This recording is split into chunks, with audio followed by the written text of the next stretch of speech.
নেইমারের হ্যাট্রিকে আনচেলত্তির মনের মাঝে জ্বালা ধরে যাবে না তো?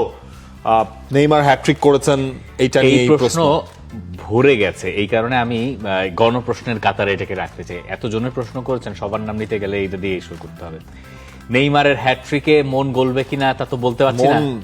মানে মনের মাঝে জ্বালা ধরে যাবে না তো? এই জ্বালা ধরে যাওয়ারটা নিয়েই আসলে কড়া আপত্তি জানাচ্ছি আমরা, কারণ মোটেই ব্যাপারটা এরকম না। নেইমার তো আর আনচেলত্তির শত্রু না। আনচেলত্তি তো শুরু থেকেও বলেনি যে নেইমারকে বাদেই আমি স্কোয়াড ঘোষণা করবো, নেইমারের কোনো সুযোগ নাই, এগুলা তো বলে নেই। উনি উনার দলের জন্য যেটা বেটার হয়, এবং নেইমার যে ফর্মে আছে ইনশাল্লাহ, নেইমার যদি কোনো ইয়েতে না পড়ে, আপনার নতুন করে ইনজুরিতে না পড়ে, এবং এখন তার ওই অপারেশনটাও আসলে দরকার। হয়তো সান্তোসের সাথে আরেকটা ম্যাচই তো মনে হয় বাকি, সান্তোসের সাথে ওই ম্যাচটা খেলার পর পরে নেইমার অপারেশন করে ফেলবে।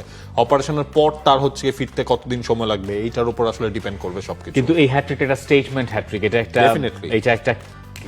নায়ক সুলভ হ্যাট্রিক। ইনজুরি নিয়ে খেলছেন, এই অবস্থায় তিনি তার টিম রেলিগেশন জোনের কাছাকাছি, আগের ম্যাচে সেখান থেকে উদ্ধার করেছেন, এইবার হ্যাট্রিক করে রেলিগেশন থেকে একেবারে অনেকটুকু নিরাপদ করে দিয়েছেন, এবং সেটা একটা হ্যাট্রিক করে ইট মিনস 3 ম্যাচে হচ্ছে আপনার 5টা গোল আর একটা অ্যাসিস্টও তার আছে, মানে 6টায় হচ্ছে আপনার গোল প্লাস অ্যাসিস্টের মধ্যে নেইমার আছেন লাস্ট 3 ম্যাচে।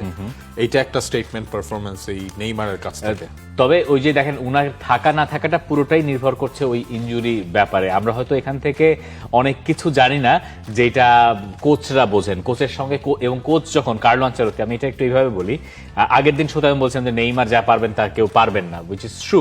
কিন্তু ধরেন কোচের কাছে এমন সব রিপোর্ট থাকে ফিটনেসের, সেটার একটা মেডিকেল টিম থাকে, সেই মেডিকেল টিম থেকে আসে, তাকে যখন একটা সিদ্ধান্ত নিতে হয় সেটা নির্ভর করে। Football is a physical game.